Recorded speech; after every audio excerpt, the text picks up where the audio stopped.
पाकिस्तान तहरीक इंसाफ के सीनियर मरकजी बानी रहनुमा डॉक्टर शाहिद सदिक खान ने कहा है कि लान मार्च का मकसद गुलामी की जंजीरें तोड़ना है। इमरान खान की जंग हर मुहे पाकिस्तानी की जंग है। अवाम अपने हुकूक की खातिर लान मार्च का हिस्सा बने। इमरान खान का बयानिया कामयाब हो चुका है। अवाम ने साबित कर दिया है कि इमरान खान हक और सच के साथ खड़ा है। अपने बयान में उन्होंने ने कहा कि कायद आजम की एम्बुलेंस से लेकर अरशद शरीफ के कत्ल तक जो महलाती साजिशें हुई, इमरान खान उनका सिलसिला हमेशा हमेशा के लिए ख़त्म होता देखना चाहते हैं।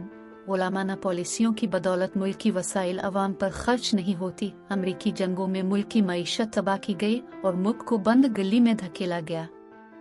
उन्होंने ने कहा कि हमारा मकसद गैर आईनी तरीके से हुकूमत का खात्मा नहीं है, बल्कि इलेक्शन की तारीख लेना ही अव्वलीन मुतालबा है। हुकूमत में बैठा टोला गैर फितरी तौर पर मुत्तहिद है, उनका कोई नजरिया नहीं। ये अपनी गैर मकबूलियत की वजह से इलेक्शन से खौफजदा है।